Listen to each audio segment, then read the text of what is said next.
నమస్తే, welcome to our channel. AP ముఖ్యమంత్రి నారా చంద్రబాబు నాయుడు గారికి వైఎస్ జగన్మోహన్ రెడ్డి గారు రాసినటువంటి లేఖ ప్రస్తుతం చర్చనీయాంశంగా మారింది. మరి కృష్ణా జలాలపైన తెలంగాణ ప్రభుత్వం రేవంత్ రెడ్డి దూకుడుగా వ్యవహరిస్తున్నారని, మరి ట్రిబ్యునల్ ఎదుట ఏపీ రాష్ట్ర ప్రభుత్వం వాదనలు వినిపించడంలో వీక్గా ఉందని చెప్పి ఆయన రాసినటువంటి లేఖను ఏ విధంగా చూడాలి తెలుసుకునే ప్రయత్నం చేద్దాం. దీన్ని విశ్లేషించడానికి మనతో పాటుగా ఉన్నారు ప్రముఖ ఆర్థిక, రాజకీయ, సామాజిక విశ్లేషకులు అపసాని రాజేష్ గారు. నమస్తే సార్. నమస్కారం. కృష్ణా జలాల వాడకం విషయంలో అసలు ఈ కృష్ణా జలాల గురించి ఏపీ ప్రభుత్వం తన వాదనలను ట్రిబ్యునల్ ఎదుట చాలా వీక్గా వినిపిస్తుంది. అదే టైంలో అటు రేవంత్ రెడ్డి గారు కానివ్వండి, తెలంగాణ ప్రభుత్వం కానివ్వండి చాలా దూకుడుగా వ్యవహరిస్తుంది. ఒక్క టీఎంసీ తగ్గినా సరే అది చంద్రబాబు నాయుడు గారి బాధ్యతే అంటూ జగన్మోహన్ రెడ్డి గారు లేఖ రాశారు. అసలు కృష్ణా జలాలపైనే కాదు, జలాలపైన మాట్లాడే హక్కు జగన్మోహన్ రెడ్డి గారికి ఉందంటారా? మరి గతంలో మనం చూసాం పోలవరం విషయం కానివ్వండి. అసలు ఈ లేఖను ఏ విధంగా చూడాలంటారు? ఇప్పుడు వాస్తవంగా మనకు ఒక సామెత ఉంది. అంటే చెప్పుకోవటానికి కొంచెం బాధాకరంగా ఉన్నా కూడా చెప్పుకొని తీరాల్సిన సామెత అది. బిడ్డ చచ్చినా పురిటికంపు వదలలేదు అంటారు. జగన్మోహన్ రెడ్డి పాలన 2024 జూన్ 4వ తారీఖు అంతమైనా సరే పాలకుడుగా జగన్మోహన్ రెడ్డి పాలనా హయాంలో అతని అసమర్థత, అతని బేలతనం అంటారా ఇంకేమంటారో, అతని పాలనా హయాంలో సృష్టించిన విధ్వంస పర్యవసానం ఈ రోజుకి రాష్ట్రాన్ని వెంటాడుతూనే ఉన్నాయి. ఇవాళ ట్రిబ్యునల్ దగ్గర రాష్ట్ర ప్రభుత్వం సమర్థంగా వాదనలు వినిపించడం లేదు. తెలంగాణ దూకుడుగా వెళ్తుంది. ఒక్క టీఎంసీ తగ్గిన చంద్రబాబుదే బాధ్యత అంటూ ఇవాళ చంద్రబాబు నాయుడు గారికి లేఖ రాసిన జగన్మోహన్ రెడ్డి అసలు ఈ సమస్యకి మూలం ఏంటి, ఈ సమస్య ఎప్పుడు ఎలా సృష్టించబడింది అనేది ప్రజలకి తెలీదు. అంటే నేను ఏది చెప్తే దాన్నే ప్రజలు విశ్వసిస్తారు అని చెప్పని ఒక భ్రమల్లో అతని లేఖలు రాస్తూ ఉన్నాడు. అసలు దీని మూలాల్లోకి వెళ్ళి మాట్లాడదాం మనం. రాష్ట్ర విభజన జరిగే నాటికి కృష్ణా జలాల్లో ఉమ్మడి రాష్ట్రానికి 811 టీఎంసీల కేటాయింపు ఉంది, నికర జలాల కేటాయింపు. అలా ఉన్న కేటాయింపుల్లో ఆంధ్రప్రదేశ్ రాష్ట్రానికి 512 టీఎంసీలు, తెలంగాణ రాష్ట్రానికి 299 టీఎంసీలు కేటాయింపులు జరిగినాయి. అలా జరిగినప్పుడు సాక్షాత్తు కేంద్ర జలశక్తి శాఖ మంత్రి దగ్గర జరిగిన 2వ ఎపెక్స్ కౌన్సిల్ మీటింగు, అంటే ఇరు రాష్ట్రాల ముఖ్యమంత్రులు, కేంద్ర జలశక్తి శాఖ మంత్రి, వీరు ముగ్గురు మధ్య జరిగిన ఒక సమావేశం. ఎవరు ఈ ముగ్గురు?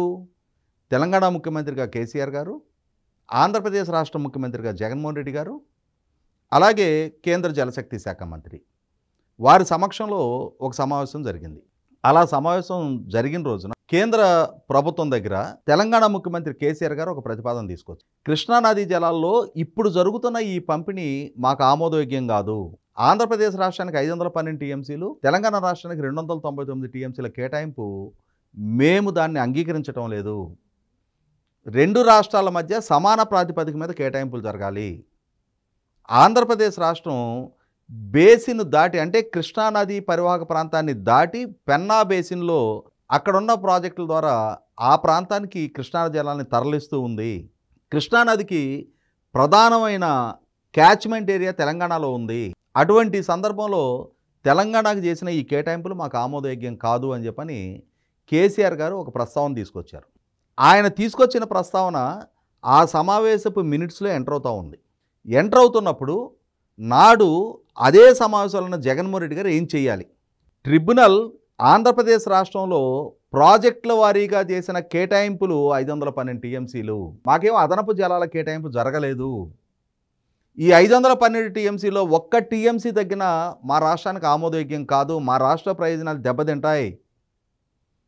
తెలంగాణ తెస్తున్న ఈ ప్రతిపాదనని మేము ఆమోదించం, మాకు అంగీకారయోగ్యం కాదు అని చెప్పని ఈయన డిసెంట్ వ్యక్తం చేస్తూ అక్కడ మినిట్స్లో ఎంటర్ చేపియాలి కదా.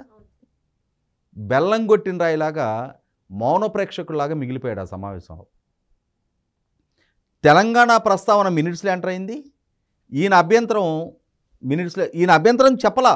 తెలంగాణ ప్రస్తావన ఏం తెస్తుందో, అసలు కృష్ణా జలాల్లో ఎన్ని టీఎంసీలు రాష్ట్రానికి కేటాయింపు ఉన్నాయో, ఎన్ని రాష్ట్రానికి వచ్చాయో, ఎన్ని తెలంగాణ కేటాయింపు జరిగినాయో ఇవేవి అతనికి అవగాహనే లేదు. ఆ లేని మీదట కేసీఆర్ గారు సమయస్ఫూర్తిగా ఇతని అవగాహన రాహిత్యాన్ని అడ్వాంటేజ్కి తీసుకొని ఆయన అక్కడ ఆ ప్రస్తావన తీసుకొచ్చారు. ఆ తీసుకొచ్చిన మీదట కేంద్ర ప్రభుత్వం 2023 అసెంబ్లీ ఎన్నికల సందర్భంగా ఆ అసెంబ్లీ ఎన్నికల్లో తెలంగాణలో భారతీయ జనతా పార్టీకి అడ్వాంటేజ్గా మార్చుకోవటం కోసం కేసీఆర్ గారి ద్వారా వచ్చిన ఈ ప్రస్తావనని బ్రిజేష్ కుమార్ ట్రిబ్యునల్కి రిఫర్ చేస్తూ ఈ ప్రతిపాదన అంటే సమాన ప్రాతిపదిక మీద 2 రాష్ట్రాలకి పంపిణీ చేయాలి అన్న ప్రాతిపదిక మీద మీరే నిర్ణయం తీసుకోండి అని బ్రిజేష్ కుమార్ ట్రిబ్యునల్కి ఆ బాధ్యతలు అప్పచెప్తూ ఒక నోటిఫికేషన్ విడుదల చేసి దాన్ని నోటిఫై చేశారు. ఒక ఉత్తర్వులు ఇస్తూ దాన్ని గజెట్ పబ్లిష్ చేశారు. అంటే బ్రిజేష్ కుమార్ ట్రిబ్యునల్ మీద ఈ భారం మోపబడింది. అంటే 811 టీఎంసీల్లో 512 టీఎంసీలు ఆంధ్రప్రదేశ్ రాష్ట్రానికి వస్తున్నాయి, 299 తెలంగాణకి వెళ్తున్నాయి. ఇప్పుడు సమాన ప్రాతిపదిక మీద పంపిణీ చేయడం అంటే చెరి 405.5 టీఎంసీలు.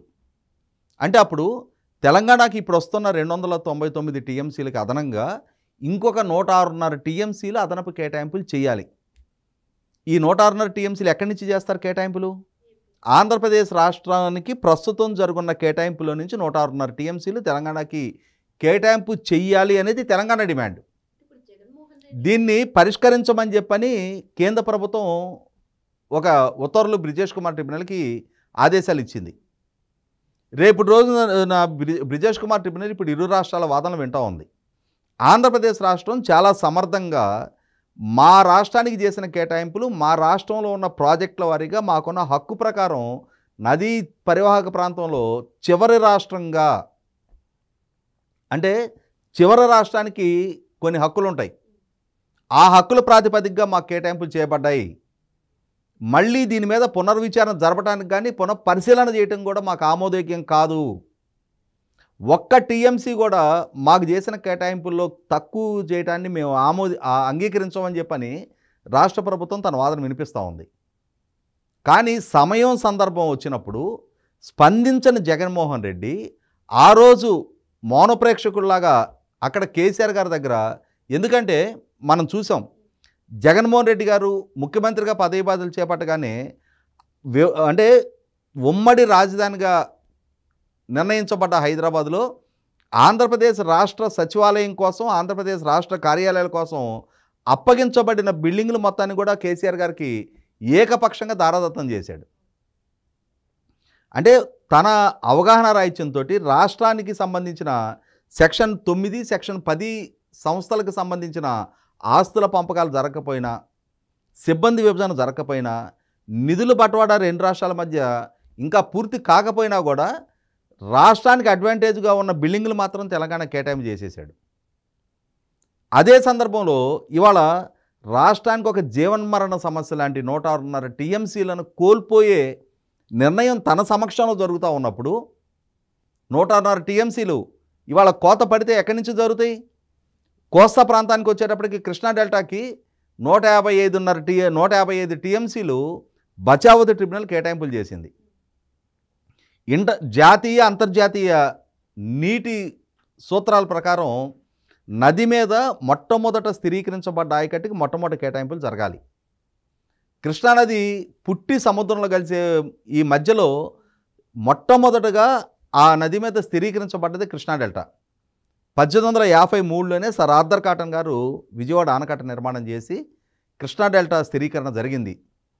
కాబట్టి కృష్ణా డెల్టాకు ఉన్న కేటాయింపులు యథావిధిగా రావాల్సిందే. అప్పుడు నష్టపోయేది ఎవరు? రాయలసీమ. 52 సీట్లున్న రాయలసీమలో 49 సీట్లు 2019లో జగన్మోహన్ రెడ్డి కట్టబెడితే ఆ రాయలసీమ రైతాంగాన్ని బలిపీఠం మీదకి ఎక్కించి 106.5 టీఎంసీలు కోల్పోయే పరిస్థితులు జగన్మోహన్ రెడ్డి సృష్టించాడు. ఇవాళ చంద్రబాబు నాయుడు గారికి లేఖ రాసి ఒక్క టీఎంసీ దగ్గర మీరే బాధ్యులు అవుతారు అని చెప్పని, అసలు నువ్వెందుకు అభ్యంతరం వ్యక్తం చేయలేదు? ఆ రోజున ఆ సమావేశంలో నువ్వు ఉన్నావు కదా, మీ ముగ్గురే కదా మాట్లాడుకుంది అక్కడ. పోనీ 100 మందితో సమావేశం జరిగింది, అక్కడ కేసీఆర్ గారు ఏం ప్రస్తావించారో నా దృష్టికి రాలేదు అని చెప్పని అంటే అర్థం చేసుకోవచ్చు. అది అపెక్స్ కౌన్సిల్ మీటింగ్, కేంద్ర జలశక్తి శాఖ మంత్రి, 2 రాష్ట్రాల ముఖ్యమంత్రుల మధ్య మాత్రమే జరిగిన సమావేశం. ఈ మధ్యకాలంలో మనం కొన్ని సందర్భాల్లో చూస్తూ వచ్చాం. జగన్మోహన్ రెడ్డి తన పాలనా హయాంలో తను నియమించిన ఏపీఈఆర్సీ జస్టిస్ నాగార్జున రెడ్డి గారి నేతృత్వంలో ఉన్న ఏపీఈఆర్సీ 2023 సెప్టెంబర్లో 2023 డిసెంబర్లో ఏపీఈఆర్సీకి ప్రతిపాదించబడ్డ డిస్కౌంట్ ద్వారా ప్రతిపాదించబడ్డ ట్రూ అప్ ఛార్జీల ప్రతిపాదనని 4 నెలల ఎన్నికలు రాబోతూ ఉన్నాయి. ఇప్పుడు కనుక ప్రజల మీద విద్యుత్ భారం మోపితే అది ఎన్నికల్లో జగన్మోహన్ రెడ్డికి ప్రతికూలంగా మారుద్ది అని చెప్పని ఒక పొలిటికల్ ఎజెండాతో జగన్మోహన్ రెడ్డి ద్వారా నియమించబడ్డ జస్టిస్ నాగార్జున రెడ్డి రాజకీయంగా జగన్మోహన్ రెడ్డికి లబ్ధి చేకూర్చడం కోసం ఆ ప్రతిపాదనని పక్కకు పెట్టి 2024లో ఎన్డీఏ కూటమి ప్రభుత్వం ఏర్పాటు జరిగిన తర్వాత ఆగస్టు నెలలో తాను రిటైర్ అవుతా అప్పుడు ఆ 2023 నాటి ట్రూ అప్ ఛార్జీల ప్రతిపాదన ఆమోదించాడు. అంటే జగన్మోహన్ రెడ్డి హయాంలో అతను పెంచాల్సిన విద్యుత్ ఛార్జీలని ఈ ప్రభుత్వం వచ్చిన తర్వాత ఈ ప్రభుత్వం మీద వీళ్ళు విద్యుత్ ఛార్జీలు పెంచినట్టుగా నింద మోపుతూ ఆ ఈఆర్సీ ప్రతిపాదనని అతను ఆమోదించి రిటైర్ అయ్యి వెళ్ళిపోయాడు. డిసెంబర్ నెలలో చూసాం జగన్మోహన్ రెడ్డి 2024 డిసెంబర్ నెలలో ఎన్డీఏ కూటమి ప్రభుత్వం విద్యుత్ భారం మోపుతుంది ప్రజల మీద అని చెప్పని నిరసనలకు పిలిపించాడు. అంటే వాస్తవంగా ఎవరి హయాంలో పెంచిన ఛార్జీలు అవి?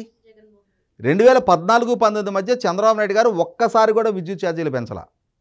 కానీ 2019-24 మధ్య 9 సార్లు విద్యుత్ ఛార్జీలు పెంచిన జగన్మోహన్ రెడ్డి 10వ సారి 11వ సారి కూడా పెంచడానికి రంగం సిద్ధం చేస్తే ఎన్నికలకు ముందు ఆయనకు లబ్ధి చేకూర్చడం కోసం నాటి ఏపీఈఆర్సీ చైర్మన్ రాజకీయ ఎజెండాతో ఈయనకి లబ్ధి చేకూరిస్తే దాన్ని ఈ ప్రభుత్వమే నిందలు మోపుతా చంద్రబాబు విద్యుత్ ఛార్జీలు పెంచను అన్నాడు, తగ్గిస్తాను అన్నాడు.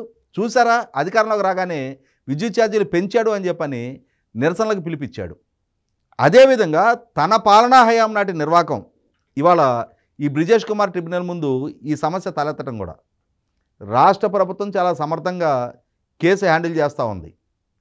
ఇష్యూ సుప్రీంకోర్టు వరకు తీసుకెళ్లారు. రాష్ట్ర ప్రభుత్వానికి ఒక్క టీఎంసీ పరంగా కూడా నష్టం జరగకుండా కాపాడగలిగే సామర్థ్యం చంద్రబాబు నాయుడు గారికి ఉంది. ఇంకొక మాట ఏం మాట్లాడుతున్నాడు? ఆల్మెట్టి ఎత్తు పెంచుతుంటే చంద్రబాబు నాయుడు గారు మౌన ప్రేక్షకుల్లాగా చూస్తూ ఉన్నారు అని చెప్పని. జగన్మోహన్ రెడ్డి తెలుసుకోవాల్సింది ఏంటి అంటే అతను రాజకీయాల్లోకి అడుగు కూడా పెట్టకముందే 1996లో దేవగౌడ గారు ప్రధానమంత్రిగా ఉండగా ఆ రోజుల్లో తన సొంత రాష్ట్రానికి ఆల్మెట్టి ప్రాజెక్టు ఎత్తు పెంచుకోవడానికి ఆయన ప్రభుత్వం అనుమతులు ఇస్తున్న సందర్భంలో నాడు యునైటెడ్ ఫ్రంట్ కన్వీనర్గా ఉన్న చంద్రబాబు నాయుడు గారు తాను కన్వీనర్గా ఉన్న ప్రభుత్వం తన రాష్ట్ర ప్రయోజనాలకి భంగం కలిగే విధమైన నిర్ణయం తీసుకుంటున్న నేపథ్యంలో ఆ రోజు 4 సీనియర్ ముఖ్యమంత్రులతోటి ఒక కమిటీ ఏర్పాటు చేసి ఆ కమిటీ ద్వారా కేంద్ర ప్రభుత్వానికి రికమెండేషన్స్ ఇప్పించి ఆ రోజు ఆల్మట్టి ఎత్తుని 519.6 మీటర్ల దగ్గరకు పరిమితం చేశారు. అటువంటి ఆ నాడు పరిమితం చేసిన చంద్రబాబు నాయుడు గారి అంటే ఆనాడు ఆ ఎత్తుని అక్కడికి పరిమితం చేస్తే కర్ణాటక ఇష్యూ సుప్రీంకోర్టు వరకు తీసుకెళ్ళి 2023లో ఈ సోకాల్డ్ జగన్మోహన్ రెడ్డి ముఖ్యమంత్రిగా కొనసాగుతున్న రోజుల్లోనే మళ్ళీ ఎత్తు పెంచుకోవడానికి అనుమతులు తెచ్చుకున్నారు. ఆ రోజు ఆంధ్రప్రదేశ్ రాష్ట్రం తరపున ప్రాపర్గా సుప్రీంకోర్టులో డిఫెండ్ చెయ్యలేని జగన్మోహన్ రెడ్డి అసమర్థత కారణంగా ఇవాళ కర్ణాటక అడ్వాంటేజ్గా మారింది.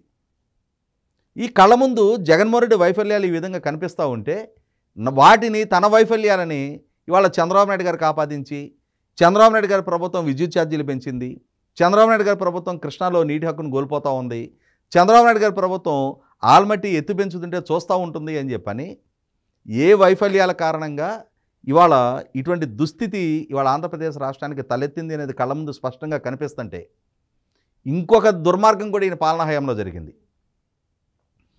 తుంగభద్ర ప్రాజెక్టు కర్ణాటక ఆంధ్రప్రదేశ్కి కలిపిన జాయింట్ ప్రాజెక్టు. ఇవాళ రాష్ట్రం విభజన జరిగిన తర్వాత ఆంధ్రప్రదేశ్ తెలంగాణ కలిపి కర్ణాటక తర్వాత వచ్చే నీటిని షేర్ చేసుకోవాల్సిన అవసరం ఉంది. అటువంటి తుంగభద్ర ప్రాజెక్టు ఇప్పటికే ప్రాపర్ ఎలకేషన్స్ అంటే ఆంధ్రప్రదేశ్ రాష్ట్రానికి ఉన్న కేటాయింపులు మాత్రం కూడా నీళ్లు రాక అక్కడ ప్రాజెక్టు పూడికతోటి సరైన కేటాయింపుల వారీగా కూడా నీళ్లు రావట్లా. హెచ్ఎల్సి, ఎల్ఎల్సి అట్లాగే కేసీ కెనాల్ ద్వారా ఆంధ్ర ప్రాంతానికి తెలంగాణ ప్రాంతానికి నీళ్లు రావాల్సి ఉంది.